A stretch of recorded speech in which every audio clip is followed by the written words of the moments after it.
In this video, I'll be showing you how to fix Mac keeps crashing and freezing. It's a very simple method, so if you find this video helpful, be sure to drop a like and subscribe. Now, if your rack is running Mac OS Tahoe and experiencing frequent crashes or freezes, you're likely hitting a known indexing loop or a memory leak currently affecting both Intel and Apple Silicon models. So the most reported cause of the system freezes is Core Spotlight or MDs consuming 100% of your CPU. So what you want to do is go over to the top left where it has your Apple icon and then go over to your system settings. From here, go over and find Siri and Spotlight. My Spotlight is right here, Apple Intelligence Siri is right here as well.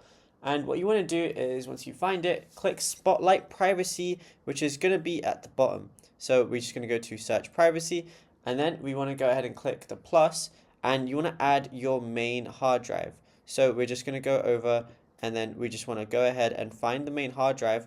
Once you go ahead and find it, all you want to go ahead and do is add it, which in your instance should just be Macintosh HD, and then stops the indexing process. Then just restart your Mac, go back to the same menu and remove the hard drive.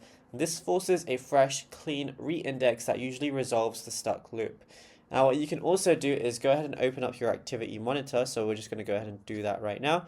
I'm just going to close all of this, press Command and Space on your keyboard, type in activity, and you're going to see activity monitor as the first option. Now once you're here, click on the memory tab, which is going to be at the top right here. You're going to see a lot of things, but look for Windows Server or Safari web content. If the memory pressure graph at the bottom is red or yellow, that means your RAM is overwhelmed, so it should be green.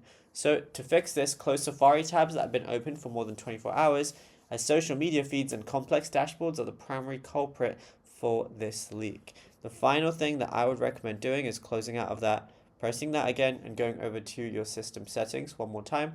Then over here, going over to accessibility and then going over to display. Now, once you're in display, what you want to go ahead and do is toggle on reduce motion and reduce transparency. Once you go ahead and do those two things, you should be in a much better position.